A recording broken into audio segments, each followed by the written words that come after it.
6 अध्याय यदि उसका 46 में आप पढ़ते हैं तो वहां आपके लिए, मेरे लिए, सबके लिए वचन कहता है तुम्हें वचन की अच्छी नींव डालना।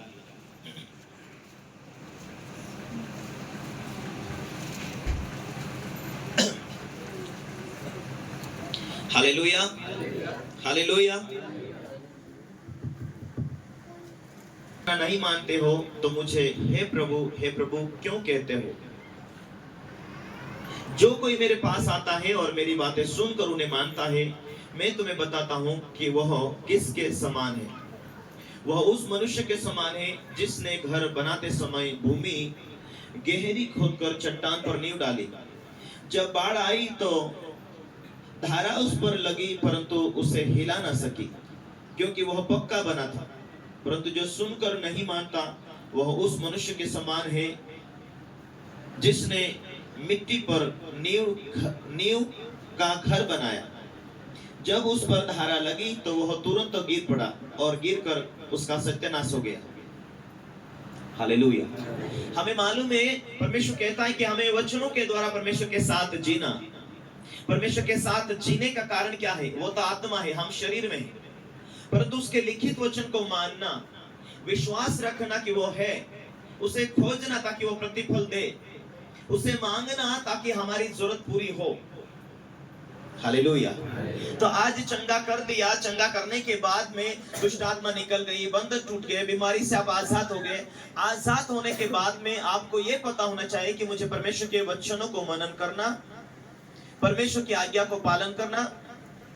वचनों की नींव यह होगी कि वचन परमेश्वर के शास्त्रों में लिखित रूप में जो लिखा है उसके अनुसार जीने से क्या होगा कि तुम्हें परमेश्वर अपनी आत्मा से भरपूरी देगा, पवित्र आत्मा से भरेगा, पवित्र आत्मा के द्वारा भरपूर करेगा, और वो पवित्र आत्मा तुम्हारे अंदर बैठेगी, तुम्हें मार्गदर्शन करेगी, तुम्हें अगुवाई देगी, तुम्हें चंगाई रखेगी, तुम्हें सुरक्षा रखेगी। जब जब पवित्र आत्मा तुम में होगा उसकी निशानी यह होगी कि तुम पवित्र रहोगे, प्रेम से जियोगे, प्रार्थना में रहोगे, वचनों को पालन करोगे। वह पवित्र आत्मा तुम्हारे अंदर बैठकर वो परमेश्वर के करीब लेकर चलता है, परमेश्वर की इच्छा को पूरी करवाता है, परमेश्वर का आज्ञाकारी बनाता है। और यही है जो वचन की नींव। और यदि आपको मालूम है, दुख में, मुसीबत में, हर परिस्थितियों में आप ये बातों को मन में बना के रखते हैं कि मुझे एक दिन दुनिया छोड़ के प्रभु के पास पहुंचना है।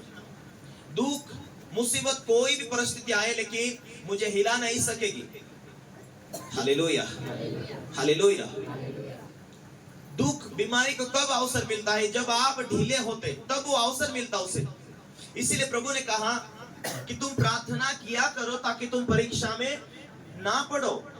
प्रार्थना इसीलिए करना है कि प्रभु के साथ जीने के लिए वो सामर्थ्य देता है, और प्रार्थना करना हमारा काम है ताकि हम परीक्षा में ना पड़े। शैतान अक्सर परीक्षा लेकर आता है, परंतु यदि हम प्रार्थना में रहेंगे तो उस परीक्षा को परमेश्वर दूर कर देता, लौट देता, उस मुसीबत को टाल देता परमेश्वर। और हर परिस्थिति में तुम वचन के द्वारा जीने वाले हैं। सारी दुनिया एक तरफ हो गई, विरोध आया और कुछ गिने चुने ही लोग विश्वास में खड़े रहे, परंतु आप इसलिए विश्वास नहीं छोड़ते क्योंकि आपको जीवन के बारे में मालूम हुआ कि मार्ग, सत्य, जीवन यीशु ही है। इसीलिए आप यीशु को नहीं छोड़ेंगे, क्योंकि यीशु को छोड़ने का कारण क्या है कि हम जीवनों से अलग हो जाएंगे। इसीलिए जो वचन की अच्छी नींव उसमें डाली हो तो वो हर एक हालात में प्रभु के साथ बना रहेगा। मार्ग भी वो खोलेगा, मार्ग, सत्य, जीवन भी वो ही है। लेकिन इस दुनिया में जब तक मैं जीव, वो मेरे लिए मार्ग खोलेगा, प्रार्थना के द्वारा मेरे लिए मार्ग खोलेगा, मैं वचन के ऊपर बने रहने से मेरे लिए मार्ग खोलेगा। यदि आप उस चट्टान के ऊपर घर बनाए जो वचनों के द्वारा जीते हो, वचनों में बने रहते, वचनों के द्वारा आप जीते हो, तो वो घर दर्शाता है कि उसने पत्थरों के ऊपर नींव खोदी, उसने चट्टान के ऊपर घर बनाया। आंधी और तूफान आया तो वो घर नहीं गिरा, परंतु वो जिन लोगों के पास में आप चंगे हो गए, पास्टर की प्रार्थना के द्वारा आपका गिना चुना विश्वास था और आप चंगे हो गए, और चंगे होने के बाद में कोई मुसीबत आई, उस मुसीबत में फंस गए, तो आपकी नींव यह दर्शाती है कि आपने घर बनाया परंतु वो रेती पर, जब बाढ़ और आंधी तूफान आए तो वो गिर गया। इसलिए प्रभु कहता मेरे पास यदि तुम आते हो, हे प्रभु कहते हो, उससे पहले कि तुम विश्वास, ऐसा विश्वास करो, मेरा कहना मानो। प्रभु कहता मेरा लिखित वचन को मानो। हालेलुया। क्योंकि शैतान वचन को चुराने वाला, जो तुमने सुना पिछले टाइम में, उसे वो लेकर चले जाता, वो चुरा लेता। हालेलुया। यदि सॉन्ग बजाता अच्छा। Hallelujah, hallelujah, hallelujah. वचन जब मनुष्य के जीवन से चले जाता है तो जो दुख आता उसके अंदर, बीमारी शैतान डालने के लिए कोशिश करता। वचनों की कमी, प्रार्थना की कमी। तुम प्रभु में, उसकी सामर्थ्य में बलवंत बनो। तुम मसीह में, उसकी सामर्थ्य में तुम बलवंत बनो।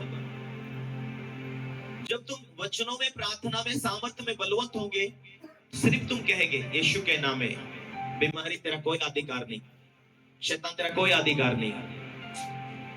आज माइक नहीं सीख।